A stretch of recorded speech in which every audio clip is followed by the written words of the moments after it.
अस्सलाम वालेकुम। Previous video में हमने समझ लिया था कि टेंसेस क्या होते हैं, टेंसेस कहाँ से आए हैं, हेल्पिंग वर्ब्स क्या होते हैं, हेल्पिंग वर्ब्स का यूज़ कैसे करेंगे। तो इस वीडियो में हम टेंसेस को स्टार्ट करते हैं। प्रेजेंट इंडेफिनिट टेंसेस, सबसे पहले तो इसका मतलब समझते हैं कि ये है क्या, क्योंकि हमने रट्टा नहीं लगाना है, हमने हर चीज़ को कॉन्सेप्ट के साथ समझना है। तो प्रेजेंट तो जो मौजूदा दौर होगा, जो मौजूदा ज़माना होगा, जो मौजूदा वक्त होगा, यानी अभी की बात जब होगी ना, तो समझ लें कि ये प्रेजेंट टेंस है, जहाँ पर अभी की बात हो रही है, आज की बात हो रही है। ठीक है, ये जो 1 घंटा पिछला गुजर चुका है, इसमें वो भी नहीं आएगा, ये अभी से स्टार्ट हो रहा है, अभी के 1 सेकंड से। ठीक है, तो प्रेजेंट का मतलब मौजूदा। इनडेफिनिट ऐसा काम जिसका हम सही से अंदाज़ा नहीं लगा सकते कि ये काम हो चुका है या हो गया है, ये कैसा काम है, उसको इनडेफिनिट कहते हैं, मतलब कि हम अंदाज़ा नहीं लगा सकते। तो प्रेजेंट इंडेफिनिट टेंस में हम मौजूदा दौर में उस चीज़ को डिस्कस करेंगे जिसका हम अंदाज़ा नहीं लगा सकते कि ये काम हो रहा है या हो गया है। जैसे वो कपड़े धोती है, ठीक है, वो कपड़े धोती है, इसमें हमें ये तो पता, काम का तो पता चल रहा है कि वो कपड़े धो रही है, वो कपड़े धोती है, तो हम इसका अंदाज़ा नहीं लगा रहे कि उसने कपड़े धो लिए हैं या वो कपड़े डेली धोती है या वो कपड़े धोने वाली है, तो इस चीज़ का हम पता नहीं लगा सकते। तो इसलिए इस किस्म के टेंसेस को कहेंगे प्रेजेंट इंडेफिनिट टेंसेस। जैसे इसमें आ जाता है मैं स्कूल जाता हूँ, इसमें जो बेसिक चीज़ है ना, वो आदतों को बताया जाता है, शेड्यूल को बताया जाता है, रूटीन को बताया जाता है, डेली के कामों को बताया जाता है, लेकिन इसमें ये कंफर्म नहीं होता कोई काम। ठीक है, तो इस तरह के जो टेंसेस होते हैं, जो इस तरह के सेंटेंसेस होते हैं, उन्हें कहते हैं प्रेजेंट इंडेफिनिट टेंसेस। ठीक है, सबसे पहले तो इसकी पहचान की बात करते हैं। अगर हम उर्दू में बात करें तो वही जो बचपन से हम पढ़ते आ रहे हैं, ता है, ती है, ते हैं, तू हूँ, जो भी इस तरह के जो भी सेंटेंस जो ता है, ती है, ते हैं से एंड होता है, वो सारे सेंटेंसेस प्रेजेंट इंडेफिनिट में आ जाते हैं। ठीक है, इसमें जो ये ता है, ती हूँ वाली बात है, ये बहुत बेसिक बात है। हम सिर्फ इसी को यूज़ करके सारी ज़िंदगी सिर्फ इस पर नहीं इत्तेफाक कर सकते कि हम सिर्फ इतना सीख लें कि हाँ जी प्रेजेंट इंडेफिनिट टेंस की ये पहचान है, तो अब हमने इसको ऐसे ही लेकर चलना है, ऐसे लेकर नहीं चलना है। ठीक है, तो हमने इसकी इंग्लिश में पहचान को देखना है। उर्दू में तो हमने ये पहचान कर ली ना कि ता था, ती थी, तो इंग्लिश में हम कैसे पहचान करेंगे? जैसे कि मैंने आपको फर्स्ट लेक्चर में बताया था कि हमने टाइम को देखना है और हमने वर्क को देखना है। इन दो चीज़ों को देखने के बाद हम किसी भी सेंटेंस का पता लगा सकते हैं कि ये कौन सा सेंटेंस है, ये सेंटेंस किस टेंस का है। ठीक है, तो मेन कॉन्सेप्ट यही है कि हमने टाइम को और वर्क को देखना है। टाइम में क्या आ जाएगा? प्रेजेंट है, पास्ट है, फ्यूचर है, और वर्क में वही इंडेफिनिट है, कॉन्टीन्यूस है, परफेक्ट एट्सेट्रा, ये चीज़ें आ जाएंगी। इन चीज़ों को देखकर ही हम किसी भी सेंटेंस के टेंस को फाइंड कर लेंगे कि वो किस ज़माने का टेंस है या किस तरह का है। तो अब आगे बढ़ते हैं अफर्मेटिव की तरफ। अफर्मेटिव क्या है? जिसे हम कहते हैं सिंपल सेंटेंसेस। इसमें बहुत ही सिंपल सी रूटीन की बात होगी, उसी रूटीन की बात को लेकर हम चलेंगे, उसी से हम पता टेंसेस को ट्रांसलेट करेंगे इंग्लिश में। जो बेसिक टेंसेस को सीखने का जो मकसद होता है ना, वो यही मकसद है कि हम इंग्लिश को बोल सकें, इंग्लिश को पढ़ सकें, इंग्लिश को समझ सकें कि इंग्लिश है क्या। इसी के लिए हम टेंसेस को सीखते हैं। इसी तरह ये इंग्लिश के टेंसेस हैं, उर्दू का भी होते हैं, अरबिक के भी होते हैं, हर लैंग्वेज के होते हैं। तो अफर्मेटिव की तरफ चलते हैं कि सिंपल सेंटेंसेस क्या होंगे। इसमें हम कुछ सबसे पहले तो ये स्ट्रक्चर है, इस स्ट्रक्चर को आपने याद करना है।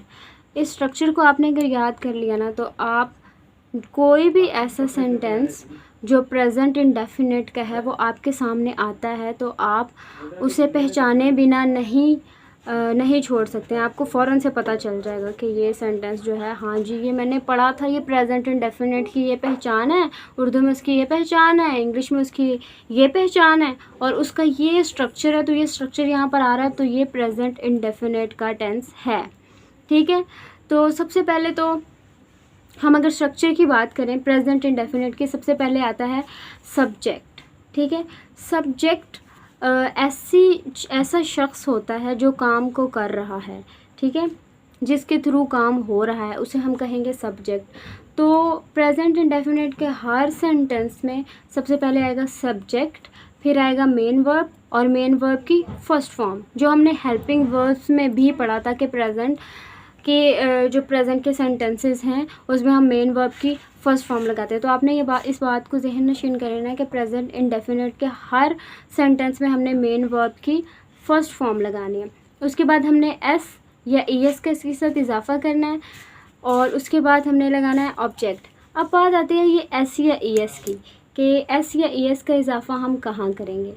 तो कहाँ करेंगे, एस या ई एस का इजाफा हमने थर्ड पर्सन के साथ करना है, थर्ड पर्सन सिंगुलर के साथ। ठीक है, थर्ड पर्सन का मतलब एक तो मैं हूँ, अगर मैं अपनी बात करती हूँ तो वो होगा फर्स्ट पर्सन, एक जो मेरे सामने बंदा बैठा जिसके साथ मैं बात कर रही हूँ वो होगा सेकंड पर्सन, और एक वो है जिसके मुतल्लिक मैं बात कर रही हूँ वो होगा थर्ड पर्सन। जैसे वो स्कूल जाता है, तो यहाँ पर वो ना तो मैं हूँ ना तो मेरे सामने बैठा हुआ शख्स है जिससे मैं बात कर रही हूँ, बल्कि वो है जो यहाँ पर मौजूद नहीं है, और वो है थर्ड पर्सन। तो उसकी बात करेंगे तो हमने यहाँ पर एस या ई एस का इजाफा करना होगा हर उस सेंटेंस में जहाँ पर थर्ड पर्सन सिंगुलर आता है। ठीक है, तो इस बात को ध्यान नशीन कर लें कि एस या एस का इजाफा कहाँ होगा, जहाँ पर थर्ड पर्सन सिंगुलर आएगा। ठीक है, उसके बाद अभी कुछ एग्जाम्पल्स की तरफ चलते हैं। मैं रजिस्टर पर लिखती हूँ। ठीक है, सबसे पहले तो हम इसकी पहचान करते हैं, हमने पता लगाना है कि ये कौन सा सेंटेंस है। तो हमने जो उर्दू में पहचान पढ़ी थी, उर्दू में क्या पहचान थी, ती हूँ, लास्ट में क्या आ रहा है, ती हूँ। जब हमने ये देख लिया है तो हम समझ गए कि हाँ ये तो भाई प्रेजेंट का ही सेंटेंस है। ठीक है, अब हम इसे ट्रांसलेट करते हैं। तो सबसे पहले क्या आना है, स्ट्रक्चर को देखते हुए ट्रांसलेट करें। सबसे पहले क्या आएगा, सब्जेक्ट। तो यहाँ पर सब्जेक्ट काम कर कौन रहा है, मैं काम कर रही हूँ, मैं लिख रही हूँ, तो मैं यहाँ पर क्या लिखूँगी, आई। उसके बाद क्या आएगा, मेन वर्ब की फर्स्ट फॉर्म। मेन वर्ब क्या है, काम क्या हो रहा है, मेन वर्ब क्या होता है, काम को कहते हैं। तो क्या काम हो रहा है, लिखना। ठीक है, लिखना काम है, तो लिखना की इंग्लिश क्या है, राइट। तो हमने मेन वर्ब की फर्स्ट फॉर्म लगानी है, ना सेकेंड ना थर्ड ना एस और एस या एस यहाँ पे आएगा या नहीं आएगा। यहाँ पर बात हो रही है फर्स्ट पर्सन की, मैं मतलब फर्स्ट पर्सन। ठीक है, तो हमने एस या एस किसके साथ लगाना था, थर्ड पर्सन के साथ। तो यहाँ पे फर्स्ट पर्सन है तो कोई ज़रूरत नहीं एस या एस लगाने की। तो आई राइट,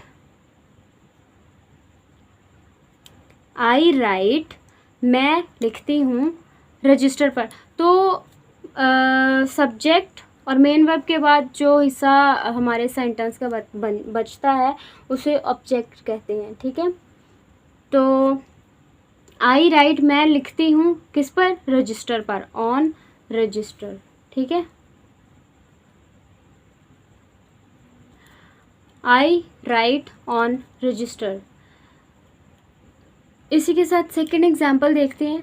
तुम उसे जानते हो, तुम उसे जानते हो।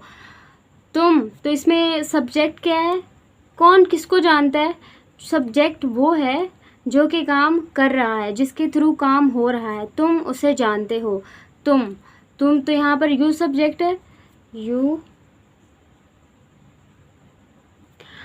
अब यू के बाद हम ये देख लें कि मेन वर्ब के साथ एस या ई एस का इजाफा होगा या नहीं होगा, क्योंकि तुम एक सेकंड पर्सन है, मैं फर्स्ट पर्सन, और जो मेरे सामने बैठा है वो सेकंड पर्सन, और जिसके बारे में हम बात करेंगे वो थर्ड पर्सन होगा। तो यहाँ पर उसे थर्ड पर्सन है, लेकिन जो हमारा सब्जेक्ट है हमने उसे देखना है कि सब्जेक्ट क्या है। तो सब्जेक्ट है हमारा तुम यानी यू यानी सेकंड पर्सन। तो यहाँ पर एस या ई एस का कोई इजाफा नहीं होना है, हम अपने सेंटेंस को इसी तरह से कंप्लीट कर सकते हैं। जानना की इंग्लिश क्या है, नो। हमने मेन वर्ब की फर्स्ट फॉर्म लगानी है, ना एस या इसका इजाफा है, यू नो। तो उसे की इंग्लिश क्या होगी, हिम या हर। तुम उसे जानते हो, तो इसकी इंग्लिश क्या होगी, हिम या हर, हिम या हर। तो इन चीज़ों को देख लें। सबसे पहले तो हमने इसकी पहचान करनी है। उर्दू में जो पहचान है वो है ते है। लाइक लास्ट का हम उसका वर्ड देखेंगे, उससे पहचान होगी। दूसरा ये कि हमने देखना है कि क्या ये मेरा रूटीन का काम है, क्या ये मेरा शेड्यूल है, क्या ये मेरी आदत है। तो मैं रजिस्टर पर लिखती हूँ तो हाँ, मैं रोज़ भी लिख सकती हूँ, मैंने पहली दफ़ा भी लिखा होगा, मैं आगे भी लिखूँगी, मैं इसे कंटिन्यू भी करना चाहूँगी, ऐसा हो सकता है। यानी इसमें हम अंदाज़ा नहीं लगा सकते कि काम हो रहा है, हो गया है। इसमें हम एक रूटीन की बात कर रहे हैं, जो मैं काम डेली बेसिस पर करती हूँ या वीकली बेसिस पर करती हूँ, उसकी बात हो रही है। तो इसी तरह तुम उसे जानते हो सकता है मैं उसे जानती हूँ, हो सकता है मैं उसे नहीं जानती हूँ, हो सकता है ना। तो इसी तरह ये ऐसी चीज़ें हैं जो हमने प्रेजेंट इंडेफिनिट की पहचान में पढ़ी थी। तो इसकी पहचान में पढ़ी थी तो हम अब उसके ज़रिए ही इसको ट्रांसलेट कर रहे हैं, ठीक है। तो अगर हम इंग्लिश में देखें तो जब भी हमें मेन वर्ब की फर्स्ट फॉर्म नज़र आ गई है तो हम ये अंदाज़ा लगा सकते हैं कि हाँ, ये प्रेजेंट इंडेफिनिट का टेंस है, ठीक है। अब थर्ड एग्जाम्पल देखते हैं। आयशा मेरे साथ रहती है। तो सब्जेक्ट क्या है इसमें? आयशा। आयशा मेरे साथ रहती है। आयशा, तो अभी क्योंकि ये थर्ड पर्सन है, थर्ड पर्सन सिंगुलर है, तो यहाँ पर SEIS का इजाफा होगा। आयशा लिव्स विद मी, ठीक है। मेन वर्ब की फर्स्ट फॉर्म, साथ में इसका इजाफा विद मी। तो ये हमारा जो है प्रेजेंट इंडेफिनिट की यहाँ पर कुछ एग्जांपल्स के साथ और स्ट्रक्चर के साथ और उसके मेन कॉन्सेप्ट के साथ हम ये समझ चुके हैं कि प्रेजेंट इंडेफिनिट है क्या। तो अब हमारे सामने कोई भी प्रेजेंट इंडेफिनिट का सेंटेंस आता है तो हम उसकी पहचान कर सकते हैं कि हाँ जी, ये प्रेजेंट इंडेफिनिट है, ये इसकी निशानियां हैं, ये इसका स्ट्रक्चर है। और कोई भी फ़िक्रा हमें अगर ट्रांसलेट करना हो उर्दू से इंग्लिश में या फिर बनाना हो इंग्लिश टू इंग्लिश ही, तो हम कोई भी फ़िक्रा प्रेजेंट इंडेफिनिट का खुद से बना सकते हैं, ठीक है। तो ये सारी बातें आपने जहन नशीन करनी है, क्योंकि जब तक आप किसी भी चीज़ की लॉजिकल रीज़निंग को नहीं समझेंगे ना कि वो चीज़ आई कहाँ से है, वो चीज़ बनती कैसे है, उस चीज़ को बनाने का मकसद क्या है, जब आप इन चीज़ों को नहीं समझते और सिर्फ रट्टा लगाते हैं ना, तो काम नहीं बनता है। रट्टा लगाने से कभी भी कोई काम परमानेंटली नहीं बनता। हो सकता है आपको टेम्परेरीली फ़ायदा हो रहा हो, लेकिन वो फ़ायदा टेम्परेरी ही होता है। तो किसी भी चीज़ को जानने के लिए, किसी भी चीज़ को लंबी देर तक समझने के लिए, अपने पास रखने के लिए उसका कॉन्सेप्ट जानना बहुत ज़्यादा ज़रूरी है, ठीक है। तो आपने इस कॉन्सेप्ट को अपने माइंड में रखना है कि हाँ जी, जैसे हमने स्टार्ट किया था, आपने स्टार्ट के लेक्चर्स अगर आपने नहीं देखे तो उसे भी आप देखें, उसे आप कंप्लीट देखें, ताकि आपको पता चले कि हाँ जी, टेंसेस आए कहाँ से, हम इसका यूज़ कैसे करेंगे, हेल्पिंग वर्ब क्या चीज़ है, मेन वर्ब क्या चीज़ है, किस तरह हम सेंटेंस क्रिएट करेंगे, किस तरह से बनाएंगे, किस टेंस की क्या पहचान है। ये सारी चीज़ें आपको पता होना ज़रूरी है एज अ स्टूडेंट। ये आपकी सिर्फ अभी के कोर्स की स्टडी में नहीं, आपके प्रैक्टिकल लाइफ में भी काम आने वाली चीज़ें हैं, ठीक है। तो अपना बहुत सारा ख्याल रखें। अल्लाह हाफ़िज़।